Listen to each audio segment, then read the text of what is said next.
Hello friends, मामानीस kitchen पे आप सबको बहुत बहुत स्वागत है। फ्रेंड, मैं हूँ मामानी और आज मैं बनाऊंगी मलाई परवल। और आज की मलाई परवल को मैं एकदम ही नए और अपने तरीके से बनाऊंगी।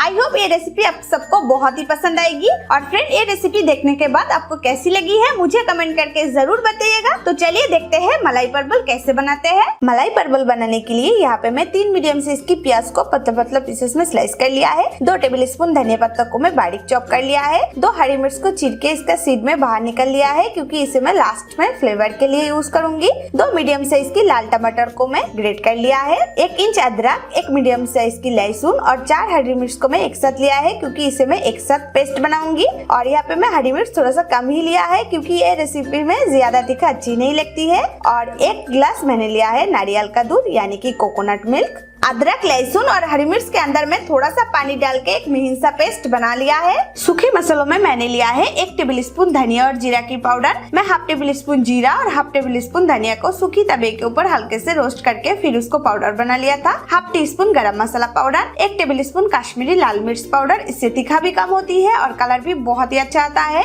हाफ टी स्पून काली मिर्च यानी कि black pepper powder, 2 tablespoon घी, इससे बहुत ही अच्छा फ्लेवर आएगी। और खड़े मसालों में मैंने लिया है 2 तेज पत्ता, 1 बड़ा इलायची, 2 छोटा इलायची, 2 लौंग, 1 दालचीनी का टुकड़ा और हाफ टी स्पून जीरा। हल्दी हम लेंगे हाफ टी स्पून, नमक हम लेंगे स्वाद के अनुसार और रिफाइंड ऑयल हमें चाहिए 2 टेबल स्पून। आप रिफाइंड ऑयल की जगह सरसों का तेल का भी यूज कर सकते हैं। तो चलिए अब परवल को रेडी कर लेते हैं। यहाँ पे मैंने लिया है 400 ग्राम परवल। परवल को मैं अच्छे से छील के इसका दोनों डंठल काट के इसे मैं अच्छे से वॉश करके रखा है। तो ये परवल के अंदर अच्छे से मसाला जाने के लिए आप इसे चीर भी सकते हैं, नहीं तो आप मेरे तरह ऐसे फोक से छेद भी कर सकते हैं। मैं इसको नहीं चीर रही हूँ, क्योंकि चीरने से क्या होती है, परवल हमारा पक जाने के बाद बहुत बार टूट जाती है। तो आप ऐसे छेद कर लेना, तो आपकी परवल सॉफ्ट भी रहेगी और नहीं टूटेंगे और इसके अंदर अच्छे से मसाला भी जाएंगे। तो मैं सारी परवल को ऐसे छेद कर लेती हूँ। सारी परवल को मैं फोक से छेद कर लिया है। तो ये परवल को हमें अभी फ्राई करनी है, लेकिन फ्राई करने से पहले मैं इसके ऊपर कुछ मसाला डाल के इसके ऊपर एक अच्छा सा कोटिंग बनाऊंगी, ताकि हमारा परवल ग्रेवी के अंदर जाने के बाद भी फीका ना लगे। तो मैं पहले डालूंगी 1/3 टीस्पून के करीब नमक, 1/3 टीस्पून के करीब हल्दी और 1/3 टीस्पून के करीब कश्मीरी लाल मिर्च पाउडर। नमक, हल्दी और कश्मीरी लाल मिर्च पाउडर को मैं परवल के ऊपर बहुत ही अच्छे से लगा देती हूँ, ताकि परवल के ऊपर एक मसाला की कोटिंग बन जाए। सारी परवल को मैं मसाला से अच्छे से कोट कर लिया है। तो चलिए अब गैस को ऑन करके कुकिंग स्टार्ट करते हैं। गैस को मैं पहले से ऑन करके पैन को बहुत ही अच्छे से गर्म कर लिया है। तो इसके अंदर मैं डालूंगी ऑयल। मैं 2 टेबल स्पून ऑयल इसमें डाल देती हूँ और ये ऑयल के अंदर मैं 1 टेबल स्पून घी डाल देती हूँ और 1 टेबल स्पून बचा के रखेंगे, इसे बाद में मैं फ्लेवर के लिए डालूंगी। घी और ऑयल को अच्छे से मिला देते हैं और ये ऑयल को अच्छे से गरम भी कर लेते हैं। तेल को मैं बहुत ही अच्छे से गरम कर लिया है। तो इसके अंदर मैं पहले डालूंगी स्लाइस की हुई प्याज, क्योंकि प्याज को हमें फ्राई करके इसका बेरेस्ता बनानी है। तो ये प्याज को हमें क्रिस्पी करके फ्राई करनी है, इसलिए मैं गैस का फ्लेम थोड़ा सा हाई फ्लेम पे रखा है। आप गैस को मीडियम हाई फ्लेम पे कर लेना, तो आपकी प्याज भी बहुत ही क्रिस्पी होगी। 4 से 5 मिनट तक मैं प्याज को बहुत ही अच्छे से फ्राई किया है। आप देख सकते हैं प्याज का कलर एकदम ही चेंज हो गई है। तो ये बेरेस्ता तो हमारी रेडी हो गई है। तो चलिए ये बेरेस्ता को प्लेट के अंदर उठा लेते हैं। बेरेस्ता फ्राई की हुई तेल के अंदर मैं परवल को डाल देती हूँ, क्योंकि परवल को भी हमें बहुत ही अच्छे से फ्राई करनी है। और गैस का फ्लेम अभी मैं थोड़ा सा लो कर देती हूँ, मैं मीडियम फ्लेम पे गैस को कर लेती हूँ। और ये परवल को मैं 70 से 75% तक फ्राई करूंगी। इसमें हमारा परवल की कच्चापन भी चला जाएगी और हमारा परवल खाने में बहुत ही टेस्टी लगेगी। और ये परवल को हमें चारों तरफ से समान तरीके से फ्राई करनी है और इसलिए इसको चलाती रहनी है, नहीं तो हमारा परवल एक साइड से जल जाएगी। तो आप ऐसे परवल को चलाते रहना चारों तरफ से।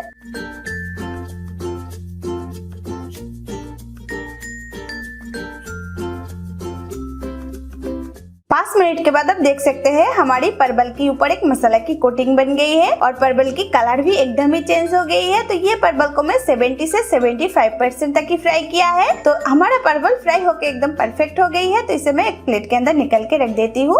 मैं आपको क्लोज से दिखाती हूँ परवल को हमें किस तरह से फ्राई करनी है। ये परवल को मैं 70 से 75% तक ही फ्राई किया है। तो चलिए फिर से कुकिंग स्टार्ट करते हैं। परवल को फ्राई करने के बाद भी हमारा कढ़ाई में बहुत सारा तेल बच गई है। तो ये तेल के अंदर ही मैं पूरी कुकिंग करूंगी। तो ये तेल के अंदर मैं पहले खड़े मसाला डाल देती हूँ। 2 तेज पत्ता को मैं तोड़ के डाल दिया है, 2 इलायची, 2 लौंग, 1 दालचीनी का टुकड़ा, 1 बड़ा इलायची और हाफ टी स्पून जीरा को भी मैं डाल दिया है। ये सारी चीजों को मैं 30 सेकंड तक थोड़ा सा चटकने देती हूँ ताकि हमारा तेल के अंदर एक बहुत ही अच्छा सा फ्लेवर आ जाए। 30 सेकंड के बाद मैं इसमें हरी मिर्च, अदरक और लहसुन का पेस्ट डाल देती हूँ। इसे अच्छे से चला लेते हैं। गैस को मीडियम फ्लेम पे रखते हुए ये मसालों को मैं 3 से 4 मिनट तक थोड़ा सा चला लेती हूँ ताकि लहसुन और अदरक की जो कच्चा फ्लेवर है वो चला जाए। और इसे आप एकदम ही नहीं छोड़ना, नहीं तो मसाला जल सकती है। 3 मिनट तक मैं ये मसालों को थोड़ा सा चला लिया है तो अदरक और लहसुन की कच्चा फ्लेवर भी निकल गई है। और ये मसालों के अंदर अब मैं डालूंगी पेस्ट की हुई टमाटर को मिक्स करेंगे। सारी मसालों के साथ मैं टमाटर को बहुत ही अच्छे से मिक्स कर दिया है। तो इसे मैं अभी ढक के 2 से 3 मिनट तक थोड़ा सा पका लेती हूँ ताकि टमाटर की कच्चापन निकल जाए। तो मिलते हैं 3 मिनट के बाद। 3 मिनट के बाद मैं इसका ढक्कन हटा के इसे थोड़ा सा चला लेती हूँ। और ये मसालों को मैं बीच में 2 बार चला लिया था। आप भी बीच में ये मसाला को थोड़ा सा चला लेना, नहीं तो आपकी मसाला नीचे से जल सकती है।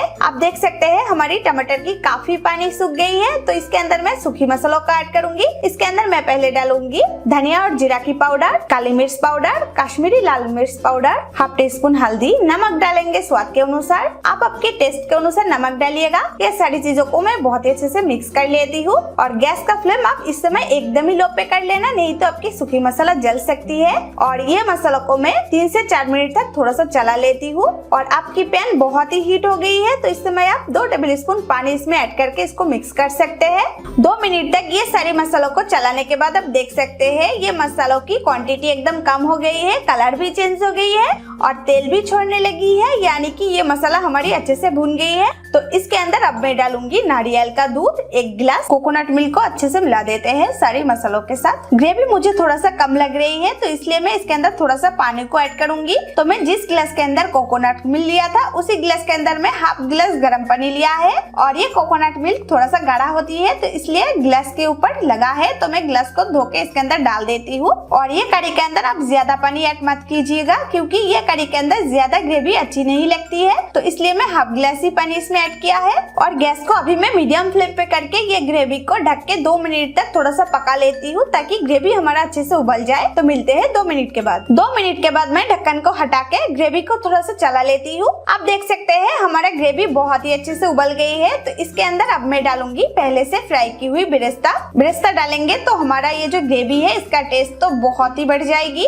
और इसके अंदर अब मैं डालूंगी पहले से फ्राई की हुई परवल को भी ग्रेवी के अंदर डुबो लेते हैं।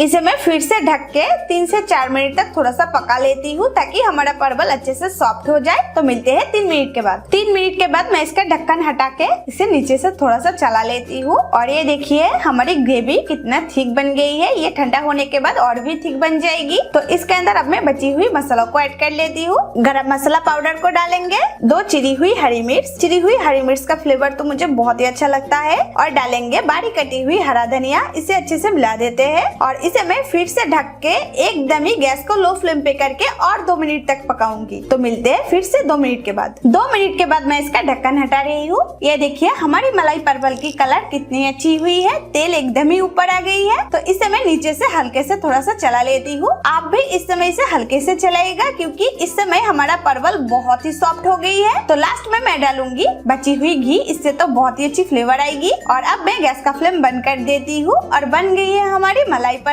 तो चलिए इसको फटाफट से सर्व कर लेते हैं। ये देखिए फ्रेंड हमारी एक भी परवल नहीं टूटी है और ये बहुत ही सॉफ्ट बनी है। तो आप भी फोक से छेद कीजिएगा तो आपकी परवल भी सॉफ्ट बनेगी लेकिन नहीं टूटेंगे। और इसका टेस्ट तो बहुत ही अच्छा लगता है। फ्रेंड आप इसे गर्मा गर्म चावल, रोटी या फिर पराठा के साथ भी सर्व कर सकते हैं। तो आज की ये मलाई परवल की वीडियो आपको अच्छी लगी हो तो प्लीज मेरे वीडियो को आप लाइक करें, अपने दोस्तों के साथ शेयर करें और इसी तरह और भी नया वीडियो देखने के लिए मेरे चैनल को आप जरूर सब्सक्राइब कीजिएगा। और फ्रेंड्स सब्सक्राइब के साथ साथ बेल आइकन को भी प्रेस कर लीजिएगा ताकि मेरा हर नया वीडियो की नोटिफिकेशन आपके पास सबसे पहले पहुंच जाए। तो चलिए फ्रेंड मिलते हैं और एक नई रेसिपी के साथ।